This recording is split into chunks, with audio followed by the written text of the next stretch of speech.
Joining us now, we're really thrilled and honored, the filmmaker Faiza Al-Muntasir, and her brother-in-law, Jamil Al-Tahiri, who is a New York City police captain.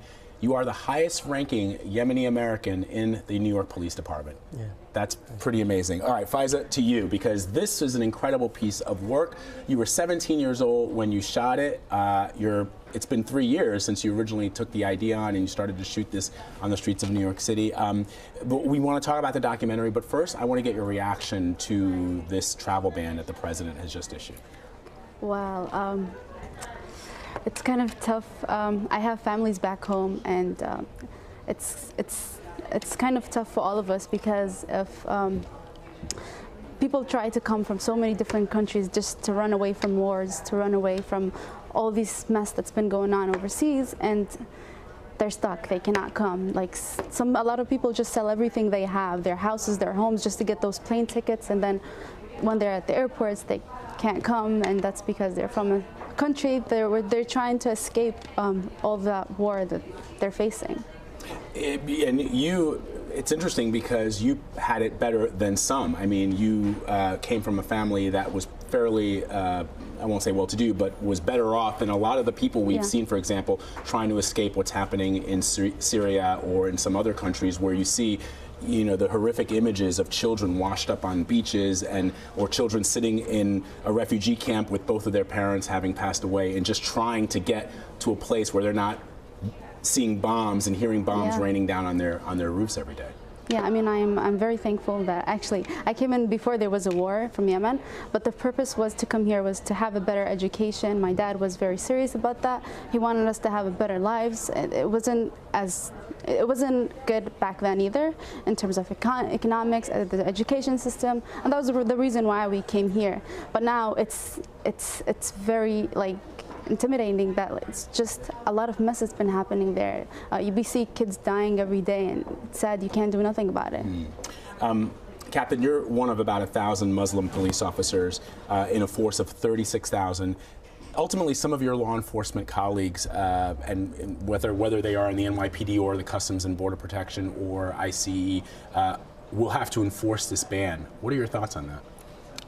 I think, like the commissioner said, I think the mayor as well, we're here to protect everyone regardless of their immigration status. And so, but just as somebody who knows what it's like to be an immigrant, somebody who knows what it's like to go through the process of trying to come to this country and assimilate either yourself or your children or however it may be, just on a personal note, how does it feel to know that this is going to make perhaps your job a little difficult in the sense that you're going to have these questions that you're facing every single day, these decisions that you have to make every single day? I look at the challenges as hopefully opportunities to actually build more bridges with those specific communities. I know a lot of members of my community, especially in the Yemen community, are very concerned because it does impact them directly, but I hope to be a bridge for that community and also for the NYPD. That's great. All right, Faiza, first of all, I've got to commend you on how well you shot this piece. I mean, you were 17 years old. You're framing the interviewees. You're framing your shots better than I could probably. So I just want to get a sense from you of your inspiration, the reason that what sort of inspired you to tell this story as a documentary filmmaker at such a young age. Well, honestly, it started with poetry. When I was in middle school, as you all watched in the documentary film I made, I was always bullied and I was always in the spotlight and I was just hiding in the corners of the class trying to be hidden. But then it was due to my ASL teacher, she just gave me a pen and paper, said, here, write a poem. And then I found my way through poetry where I could have my voice heard. And then when I went to high school, I did it through spoken word poetry, where I just honestly loved it more than anything. And then, because of my spoken word poetry, I did it in different schools, in different art expos, where I had a lot of, thousands of people there watching my spoken word poetry in my workshops. And that's how I got to the film. And film, I feel like you discover your talents through whatever you do. These kind of things make you discover new talents about yourself. And film has been an amazing experiment. You mention, and you talk about this in the film, about being bullied when you were younger. What was that like? Pain. honestly. As a kid, that's the worst thing you could ever face. It's really bad because I didn't know where to turn to. I didn't want to make my family like more frustrated than they were already. They kind of had an idea that I just hated school. I would make excuses, just I'm sick, mom, I don't want to go to school, and just to stay home. And it's like a nightmare. I honestly cried every time, like before I went to sleep, thinking about my next day, how horrible it was going to be. And the kids who would bully you, knowing what you know now, understanding the things that you understand at this point in your life, what do you think that they were thinking? I mean, generally that kind of stuff isn't taught, but how do kids, is it just because you were wearing the hijab and people thought that that was strange, or is it because you were Yemeni, but you grew up in Brooklyn where everybody's seemingly an immigrant? So I'm just trying to get a sense of who they were and how you feel about them today. Well, I came to America in 2006.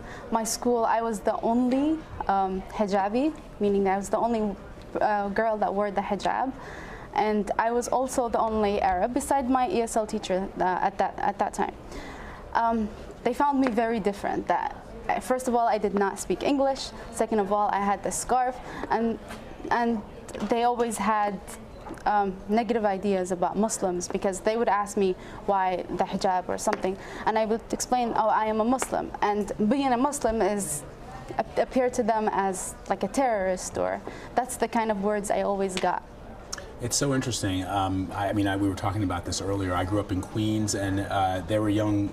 I remember there was a guy in my class who was a Sikh, and I never thought to ask him what he was wearing. You know, maybe because I was an immigrant. I'm a first-generation American. Maybe because I also felt as an outsider. And but it's just interesting that today it feels as if kids are more, I guess, willing to ask questions like that, or even take it to the next level, which is bullying. Yeah. I mean, honestly, I would love it. Ask me questions as much as you want. Even now, I don't take that as a problem at all. Like, ask me as many questions as you want. I would be happy to explain it to you. But just don't jump into conclusions and call me names. That's just wrong. Jamil, in the documentary, you say you don't. This is, I thought, was one of the most compelling lines in the documentary. You say to the camera that you don't want to let the media define what Islam is, what being a Muslim American is. Give me a little more sense into what you were thinking when you made that statement.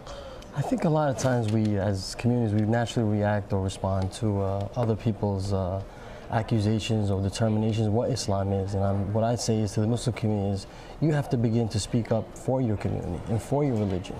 A lot of times we only hear about the extremists or the terrorists that represent our faith wrongly. So I'm here to tell the moderate, peaceful, loving Muslims to stand up and reclaim your faith. Is it difficult, and I'll ask this of both of you, is it difficult when, for example, in movies or in television, Islam is depicted in one way? When you have certain people who are politicians that, you know, blanket the entire religion, you know, 1 and almost 500 million people in the world who practice this religion are somehow tainted with the brush of being radical or being somehow affiliated with some of the heinous things that we see in some other countries. How does that make you feel? It's really, sad, because, if you really look at the number of Muslims around the world, if you were to think that they're all terrorists, this world will be like literally on fire. But this is just a little groups that just make Islam seem so terrible, and unfortunately that's what's been shown a lot in the media, which is wrong. And I'll say, just meet a Muslim, and if you have questions, ask a Muslim. Don't just listen to what, all the negative ideas you have. They're in every religion, in every culture. You're going to find people that have some ideas that you will not agree with, and it's not just Muslim, and it's not just Arab. What about you? And I always tell a lot of my Jewish and Christian friends when I speak in synagogues or churches that I ask them, do you know what a Muslim means? A Muslim is someone who's in service to God. And you can't serve God unless you serve God's creations. And the Prophet, peace and blessings be upon him, said that a Muslim is one whose tongue and hands people are at peace. So that's the definition of a Muslim, which goes contrary and it contradicts what the extremists are saying Islam is, and that's not our faith. Faiza, one of the things that I'm always curious about is we watch this film through your eyes and experience what you were going through and what some of your peers are going through. But sometimes what gets lost in these stories that we tell, those of us who have family and parents that came from other countries, is their story. The things that you went through, I don't think it's hard to imagine, and I don't know this, that's why I'm asking, that perhaps your parents, your father or your mother, experienced some of the very same things that you experienced. It's not just kids that get bullied who are immigrants. Definitely. I mean, I get it even till now. I get stared at when I'm in the train and everywhere. My mom, there was an incident where someone tries to pull off her scarf, and my dad, his name was Muhammad. I mean, you have a lot of people that approach you in a very negative way. I mean, until now, it's not just about back in middle school, which is more difficult for me when I was back in middle school because, first of all, I was still very young, you know, and I had no language, but now I do. And even though, like, even if I have these approaches towards me, it doesn't hurt me as much because I kind of understand, like, to put myself away from these things, to, like, reply, answer, just show people the right picture of you. And for your parents? For my parents too, honestly. We had a huge house in Yemen. We lived a really good life. And to come here, and we wanted a good education, and were bullied. And of course, my parents, they get this all the time. My parents, my brothers. But, you know, you just have to explain yourself in the best way you can. Because Islam does not, Islam is not what it is explained in the media. And you talk about feeling at home here in the United States. Your dad also talks about that. Definitely. Do you feel at home now? Definitely. I felt home, and I've always felt that New York especially is my home. I mean, it's the melting pot. I find my friends, I find my Spanish friends, my American friends, my Christian, my Jewish friends, everybody. That's the kind of world that I love to live in. And that's home for me. Jamil, I think it's also interesting to see, I was telling you that I just am doing some reporting on the New York Police Department and some of the training that the NYPD is going through, just how different the face of the New York Police Department has changed in just the last 10 or 15 years, where, you know, going back to when I was a child, it was pretty homogenous. Yeah. And now you go into neighborhoods and you see police officers that look just like you and me. Wow. What's that like for you? To know that you're not alone. I mean, even though you're the highest ranking Yemeni American, there are others coming up behind you. Yeah, I mean, I think it's a great feeling. I think New York City should be proud. I think the police force should reflect the communities they serve. And so NYPD is doing just that, and I think we become a better, more efficient department because our diversity makes us a lot more stronger and efficient. And it's a good thing, not only for us as a police department, but for New York City. I want to ask you guys a question. It's something that, you know, that is, I think everybody who has family or who is born in another country faces, which is that time, that moment when feeling at home and being an American sometimes contradicts with family or family members. In other words, for example, when I joined the military, my parents were like, why are you doing that? You know, in their minds, this is a place for an opportunity and for an education, but you don't want to go and do like that, right? And I wonder if that happened to you, where you said, look, I feel so American, I feel so assimilated and integrated into this society that I'm going to do something that, you know, I probably might not have thought of doing before, which is join the NYPD. Since I was a young boy, I always wanted to be a cop, and something I grew up with loving, seeing police officers on the street and watching cop shows and being a mediator. But my parents, obviously, they try to gear me to business management or accounting or be a lawyer, but I followed my dreams, and I'm glad I did it. What about you, Faiza? Have you come to that point where some of the things that you feel about this country sometimes may be in contradiction to family members? No, not at all. My parents have been supportive through everything I've been doing. And yeah. Oh, geez, I wish I had those kind of parents. I'm just kidding, Mom, if you're watching. No, honestly, I have those supportive parents and the family members that were supporting me through everything that I've been doing. And I wish I could do anything more for America. And I mean, America has been my home. And I've lived in the U.S. more than I lived back home. Before we wrap this up, as we look at, for example, protests that have happened over the course of the last month or so since the first travel ban issued by the president, and now we have a new one today, what's your sense on the protests that you're seeing? How does it make you feel? Are you participating? Just give me a sense of that.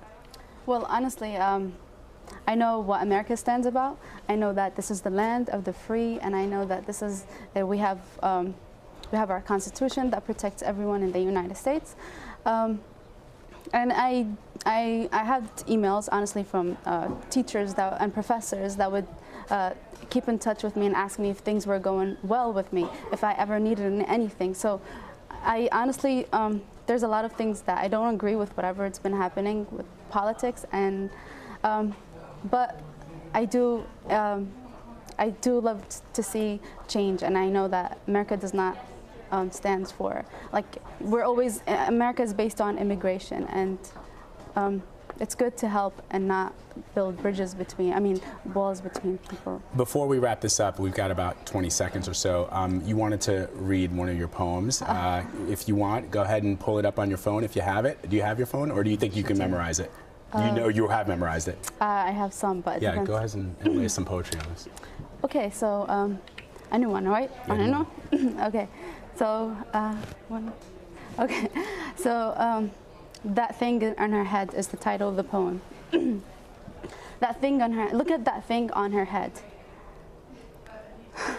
Look at that thing on her head. These girls are always oppressed. Their men are their masters, and if they don't obey them, they're beaten to death. I wonder if she wears it when she goes to shower or even goes to bed. But don't you think these girls are way too beautiful to be covered from toe to head? I mean, she's lucky even to go to class and listen to music instead. But hey, you never know. She's part of a racist group, the other one said. But don't you know she might have a bomb under that thing under her head? Well, assalamu alaikum. Please, don't you worry. It means peace be upon you. So don't be frustrated. I am. Okay, I'll just stop it. That was great. Thank you very much for sharing that. That was really cool. Thank you, Faiza. We appreciate it. Thank you both for being here with us. Yeah, that was great. Fantastic.